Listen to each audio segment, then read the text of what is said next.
battle starts. What's up, folks? This is Steel. Today is episode 1 of my brand new subscriber series, and what you see in front of you is the Japanese Tier 5 destroyer Minekaze, driven by Blaster 1112.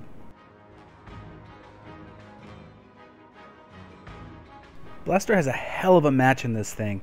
5 kills, that's a Kraken, and he does it under some really difficult circumstances. Take a look at the top right. No carriers, only 2 battleships, and a whole boatload of cruisers and gunboat destroyers. For a stealthy Japanese destroyer, this is a terrible setup. But you have to give Blaster credit here. He has a hell of a match despite these circumstances.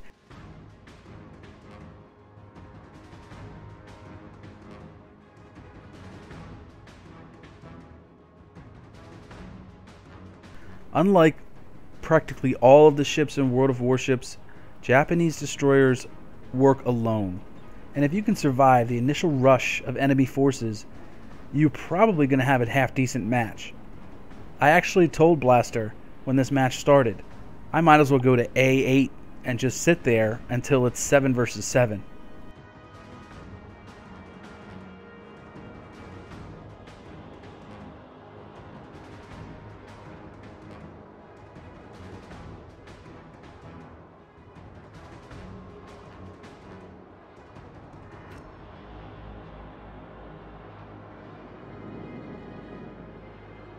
Blaster's heading south to get some initial spots for the team, and you'll see he does a good job of it. Enemy force detected.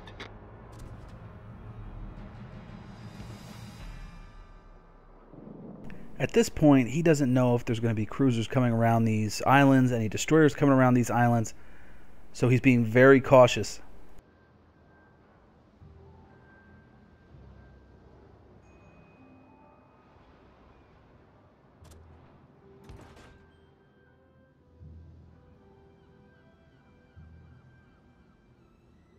It also looks like our team is being very cautious, perhaps too cautious, especially our battleships. And that's not good news, because the only thing that's going to keep these cruisers off Blaster's back are the battleships.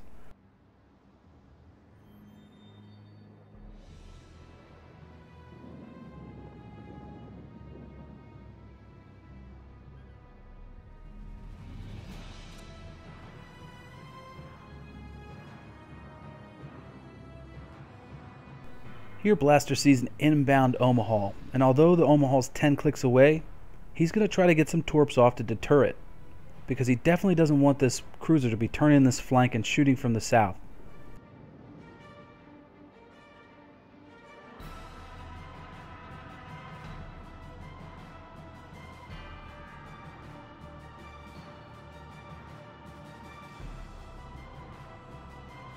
Blaster's going to drop some speculative torps right here, just in case that Omaha decides to turn in. You shoot these kinds of blind salvos when you don't expect to engage enemy ships anytime soon, and with the Minekaze's reload, it really isn't a problem.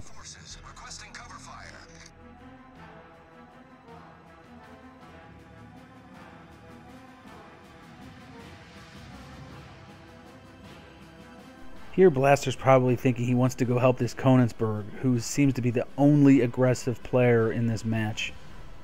But with a Japanese destroyer like the Minekaze, there's literally nothing you can do.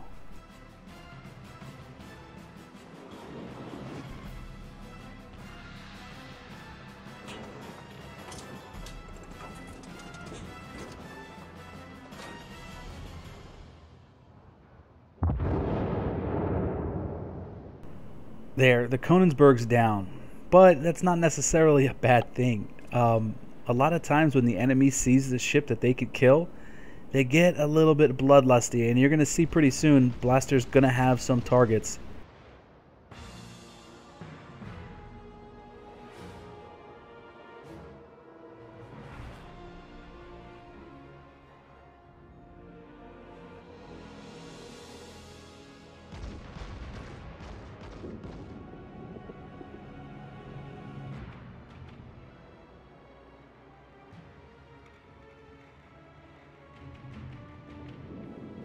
Where to go? Which cruiser to choose? If I was in this situation, I'd be looking at a cruiser that's heading towards me. Not necessarily because they're the biggest threat, but because you can drop your torps way outside of your torp range and they'll just drive right into them.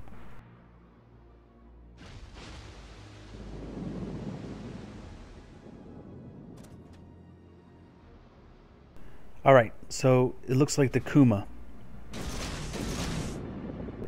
2 tight and 1 wide spread. A little bit behind, but on purpose in case the Kuma turns out or turns in.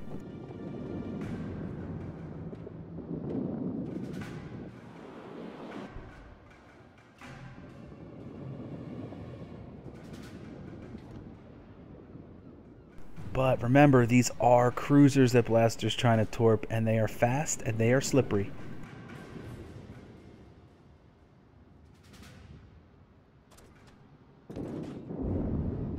Alright, so this is a bad situation here.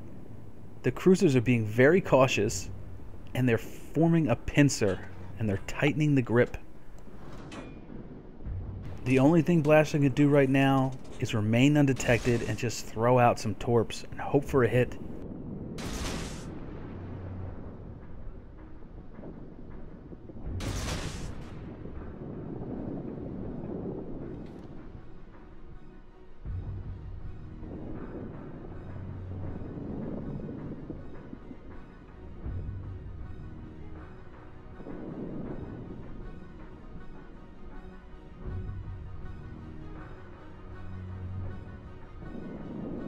Things just got serious. 4 cruisers and now a destroyer within 10 clicks.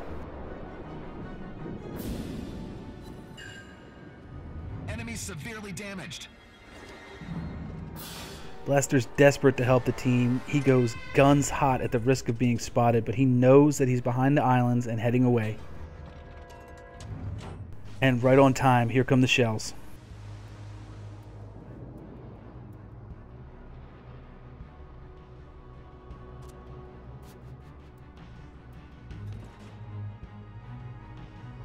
And there's me, stuck in the middle, spotted with my engine knocked out.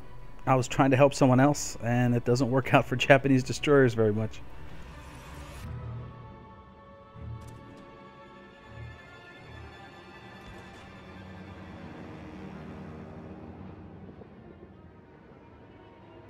Look at all those shells. Now that's a lot of rain. I'm in for some stormy seas.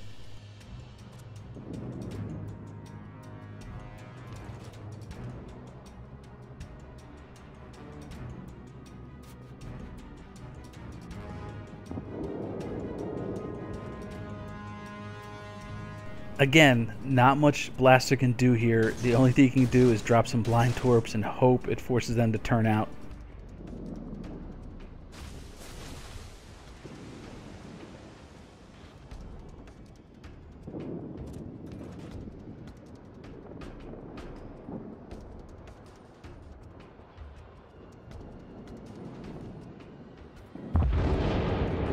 Oh no, the Minekaze tank didn't survive. Oh, what a surprise.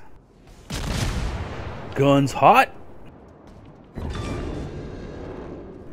With that, now Blaster spotted. And it's going to be pretty much Blaster versus the red team for a little bit.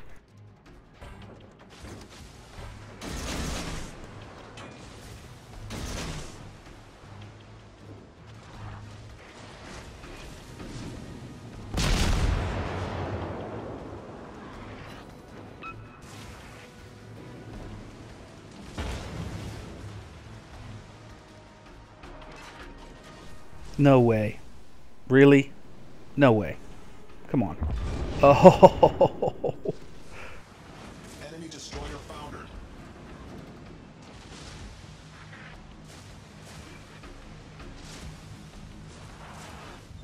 The enemy team has taken the lead.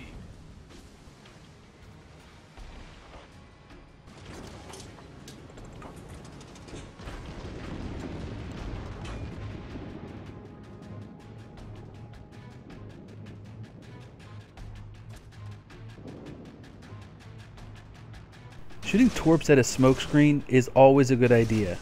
A lot of the times there's a gunboat destroyer in there thinking they're not spotted, and they're just sitting there with no throttle, waiting to eat a fish. But it's not a destroyer, it's an Omaha, full speed ahead.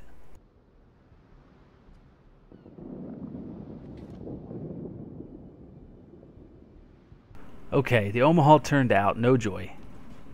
Wait a second. Hold on. No way. No way!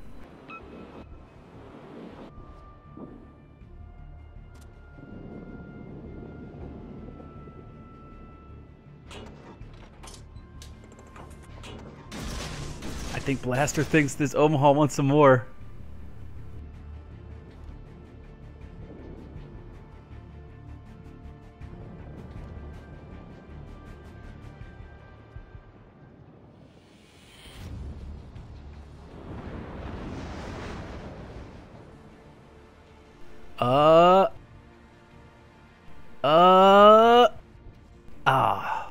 That was close.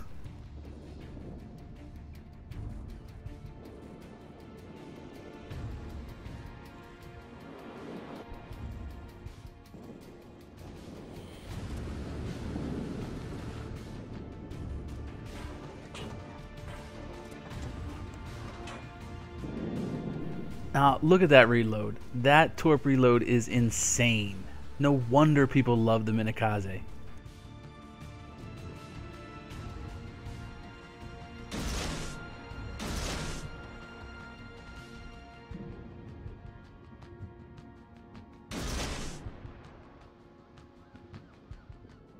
Alright, he just dropped another set of blind torps. He's in his smoke. There's no way this Omaha can shoot him.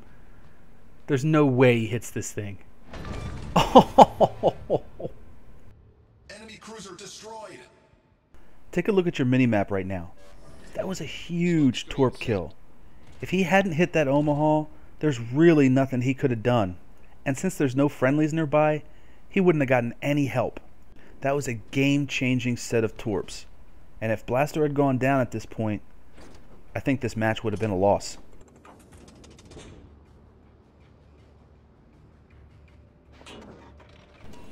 Oh, and look what we have here. A very low health Clemson. 160 hit points. Yeah, I think it's time to go guns hot on this guy. The Minekaze has terrible turret rotation and a pretty bad reload, so Blaster's given the one gun salute. Pow! Hell of a shot.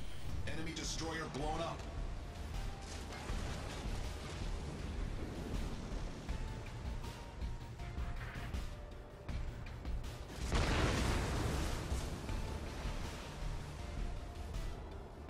Many of you may be thinking, now's the time to cap. And that is a really good idea considering the circumstances. But in order for a cap to be successful, you have to clear the area of enemy ships. With its speed, this Miyogi could have been in our cap by now. But for whatever reason, he's still back here, with no throttle. At this point, the Miyogi should have spotted Blaster, so these torps might miss. All he had to do was throttle up.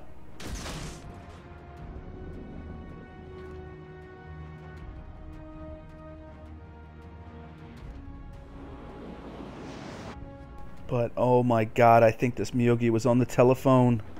Oh, Kraken! Enemy battleship sunk.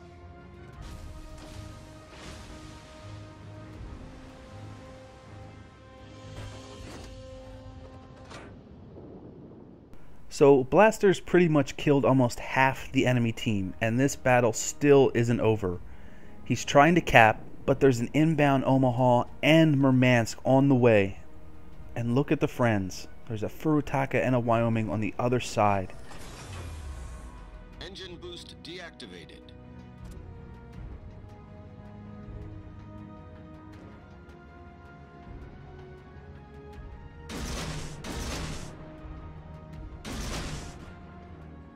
But the cap's not the most important thing. We have the points lead. That's the most important thing. So even if these torps don't hit, if Blaster doesn't get spotted, we still have a good chance of winning this match, so long as another ship from our team doesn't get sunk. Good thing the Omaha's a nimble ship, because if it wasn't, those torps would have ripped him up.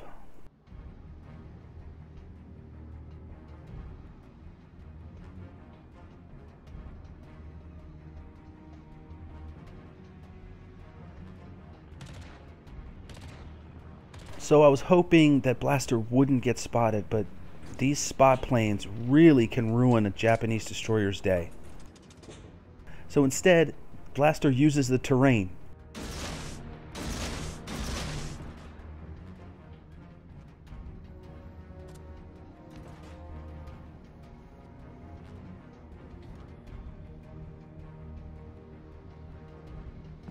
One of the most difficult things to do is to torp a cruiser when he knows you're there. And I can't believe it. He's going to get at least one, maybe two. Alright, one.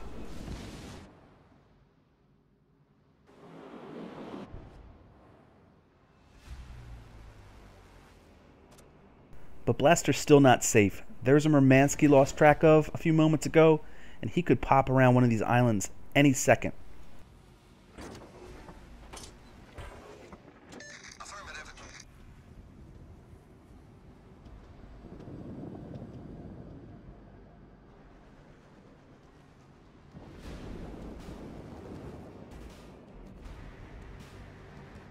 Now, turning back in for Blaster is a pretty aggressive move for him at this point. Luckily for him, he's got a smoke in the bank, so he decides to use it right here.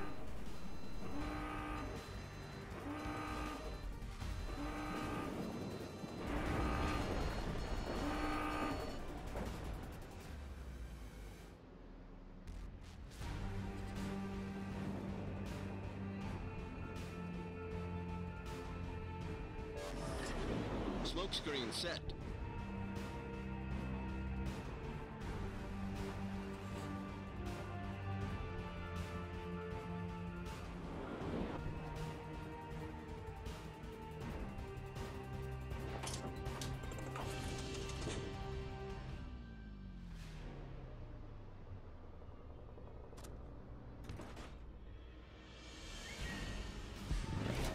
Another very aggressive move by Blaster right here. He turned in and he knows these two ships are back here.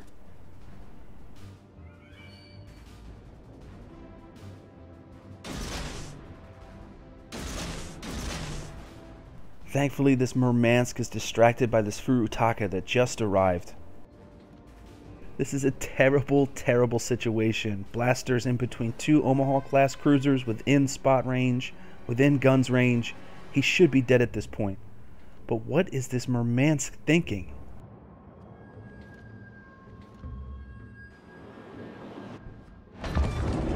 Wow!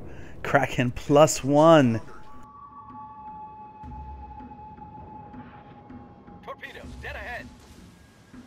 If I were this Omaha, I would be pissed off. And I think he is. Critical engine damage. There's nothing worse than getting re-damaged after using a repair. But the Omaha decides to switch targets to the Furutaka. Looking back on it, this Furutaka was on the other side of the map when Blaster started capping.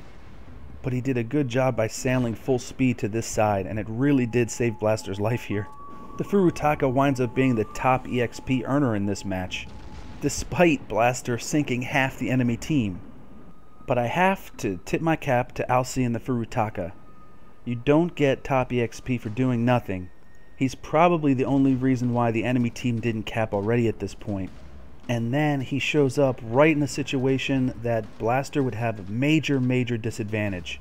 That really is a sign of a good player. I got to watch this match live from my death cam, but the whole time I was just in awe of what Blaster was able to accomplish in this match. He was in the right spot at literally every right time, picking off every isolated ship he could find. So a big GG goes to Blaster in this match. If you're interested in having one of your games profiled on SteelCast27, email me at steelcast27@gmail.com, attach the replay, let me know what ship you're in, why the match is significant, and we'll get it done.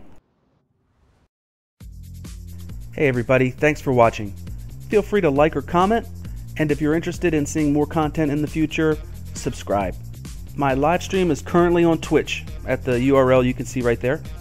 And if you're interested in even more World of Warships videos, I highly recommend The Taste. The link is down below. Thanks again.